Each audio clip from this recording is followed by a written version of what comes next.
Hello, this is Darrell Castle with today's Castle Report. This is Friday, the 23rd day of August in the year of our Lord 2024. I'll be talking about the announced plan of Kamala Harris to fix the American economy, along with the discussion of that most undemocratic of institutions, the Democrat Party. Why do I refer to the Democrat Party as undemocratic? There are many reasons, but primarily that party seems to regard the will of the people as nothing but a nuisance to keep the ruling elite of the party from having their way. For example, Hillary Clinton received more primary delegates than Barack Obama, but he was nominated because he had more superdelegates. The current nominees, Kamala Harris, Tim Walz, received no delegates at all, no votes at all, not a single vote. But they have nation, not Joe Biden, who received 14 million primary votes. For a perfect explanation of American politics and the entire election process, I turn to the incomparable H.L. Mencken. Quote, "The state, or to make matters more concrete, the government, consists of a gang of men exactly like you and me. They have, taking one with another, no special talent for the business of government. They have only a talent for getting and holding office. Their principal device to that end is to search out groups who pine for something they can't get and to promise to give it to them. 9 times out of 10, that promise is worth nothing. The 10th time, it is made good by looting A to satisfy B. In other words, government is a broker in pillage, and every election is a sort of advanced auction on stolen goods," end quote. I search in vain for a finer explanation of the American political system and American politicians than Menckens. But what of Kamala Harris and what of her solutions to our troubles? I will focus my attention right here at home for now, because we have so many issues despite the dangerous climb up the escalation ladder abroad. I look inward today, inward. Home, where our families live, home where we struggle to feed them in spite of the various government decisions which try to keep us from doing so. Inflation is obviously a problem. Right now, Kamala Harris wants us to know that she is aware of it and intends to fix it. Her solutions are even more interesting since she is now vice president, has been in that office while inflation was embedded itself in the economy. The Consumer Price Index has charts available that tell us what inflation is and how it affects our daily lives and our ability to maintain our standard of living. When we notice, little by little, that our standard of living is slipping away, the information from the Consumer Price Index tells us at least partially why that is true. For example, a U.S. dollar from 1971 is equivalent to $7.77 in 2024, an increase of 677%. So the real value or purchasing value of a dollar decreases over time. Does your income increase correspondingly? Because if not, then your standard of living is declining. In some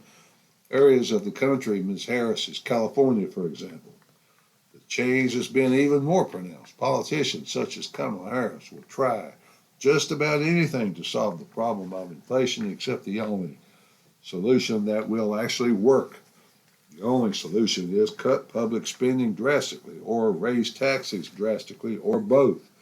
But those things will not buy very many votes. The great economist Milton Friedman famously put it like this in his dictum, quote, "Inflation is always and everywhere a monetary problem," end quote. In other words, if you've got inflation as we have today, you are printing too much money. Who wants to live within their means in this day and age of empire and entitlement? We want to run the world. We want to stay in power. Those things cost a lot of money. They cost a lot more than can be extracted from working people. Therefore, the answer is not stop spending, but it is obviously borrow more, print the payments. These things, empire and entitlement, may seem reasonable at the moment, but in the long run, we pay dearly for them. For example, the COVID stimulus checks we got of about $1,200 each provided some immediate relief for what the government was doing to us. But in the long run, we pay dearly for them in terms of how much more food and fuel cost today as a result. It must be terribly hard for politicians to think long term because long term thinking is hard. And the solutions to problems caused by politicians are usually painful and difficult. You won't persuade many people to sell you their votes by promising to cut government spending. The Vice President of the United States, potentially the future President of the United States, has a plan. She has a plan for solving the problems that we as working Americans have. When I heard her first idea that she promises to do if elected, I cringed because of the simple-minded stupidity of it. She said she would provide up to $25,000 in down payment support for hundreds of thousands of first-time home buyers. Notice, she said, I will provide this money, or I will give this money. So I thought, well, that's really nice of her. She must be a lot richer than I thought. It turns out, though, that her statement was unfortunately just a figure of speech because she will not be giving, but instead she will be stealing. Yes, she plans to steal this money from working Americans or add it to the already $35 trillion of debt, thus destroying the standard of living of our children and future generations. On an annual basis, there are 1.8 million first-time homeowners in America. Using that figure would result in $45 billion in annual spending, but I'm certain it would trigger a lot more applications than 1.8 million, so the cost would be much higher. That's not much, I know, for people who give $120 billion to Ukraine, but still, it's money the U.S. does not have. I will give you just a few of my thoughts about this idea of hers, or whoever thought it up. It does not result from simple-minded stupidity, but it is instead an obvious vote-buying scheme. It is a way of saying to her base, I know you're whores, so I'm just curious, how much do you charge? It has no productivity attached, so zero benefit will be returned. It will, in turn, make homes more expensive, so the average buyer now and in the future will be less likely to be able to afford a home. In other words, this idiotic idea will make the housing crisis a lot worse, but it might buy enough votes to win and to gain power finally. It would put a lot of people in homes who can't afford to live in them, thus sparking a mortgage foreclosure crisis that we saw with the Obama years. That's why I suspect he probably thought the idea up. That is, unfortunately, the only tried before stupid idea that she has in store for us. She's going to ban corporate price gouging. Yes, ban corporate price gouging at grocery stores. Yes, she resents the 1 to 2% profit in the food and grocery industry. She's okay, it seems, with the 10 to 15% profit in the defense industry. See, folks, the reason food costs 10% more this year than last is not her administration's idiotic bungling with the economy, because it's all those 1 to 2% margin grocery stores that are just price gouging.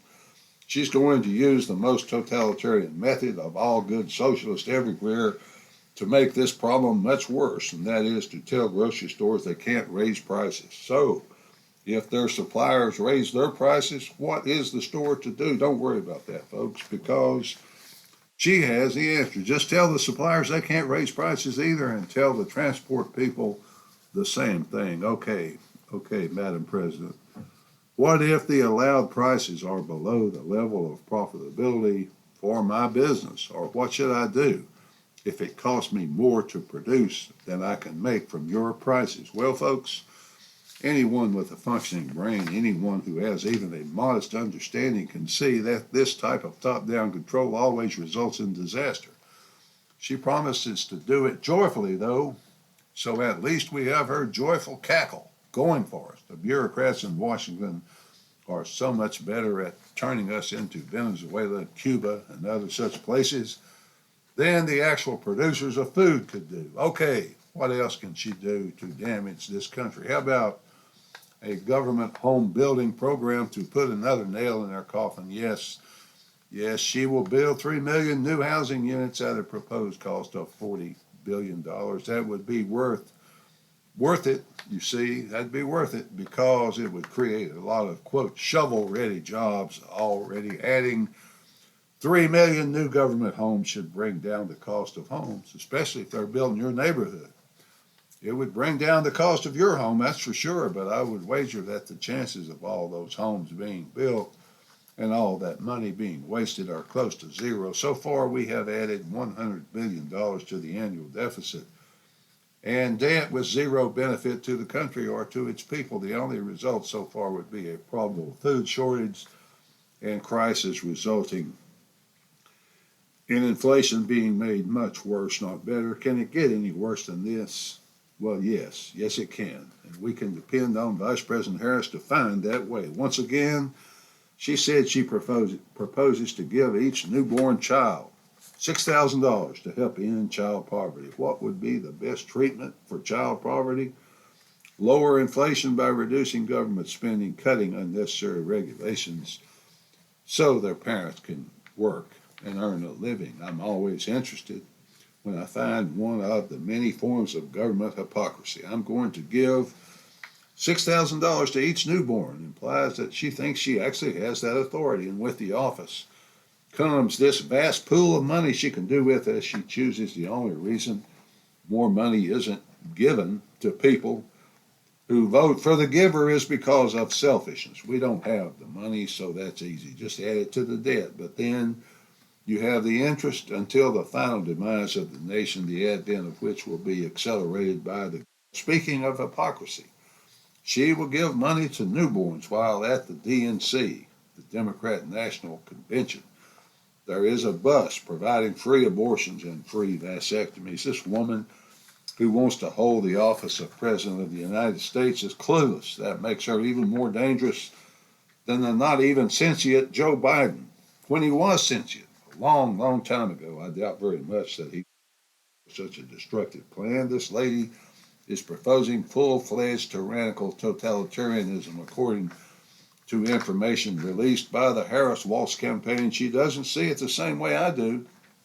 She will make tackling inflation a day one priority, and she will outline her plan to lower costs for middle-class families, take on and defeat corporate price gouging, just simply lower costs for all Americans. The cost of all these giveaways, according to Ms. Harris, will be paid taxes on the rich and powerful. She doesn't say that those rich and powerful people are the very same elites who now control her and the Democrat Party and the tax system and policies of the nation. Most likely the cost will not be borne by the rich and powerful, but by us normal people, Americans, since it will simply be added to the debt and eventually paid for by the people for whom she tells us she is doing it.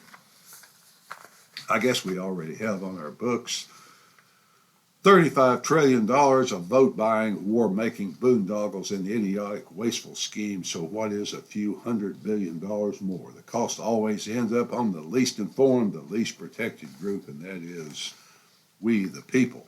To this extent, each candidate is in on the rigging of the game. That is, neither will do one thing that would help reduce costs for middle-class families. That is, cut back on government itself. Cut everything, eliminate a lot of things. If you sincerely want to save this country for future generations, instead, both of them propose new, costly government programs to expand its reach and intrusion into our lives. In conclusion, what Ms. Harris seems intent on doing is setting racial and ethnic minorities along with third world immigrants against the middle class of American society for the purpose of transferring a free and self-ruled country into a corporatist, totalitarian, left-wing globalist state. I'm sure she knows that if the nation does not continually inflate its currency, thus devaluing its debt, the interest on the debt could not reasonably be funded.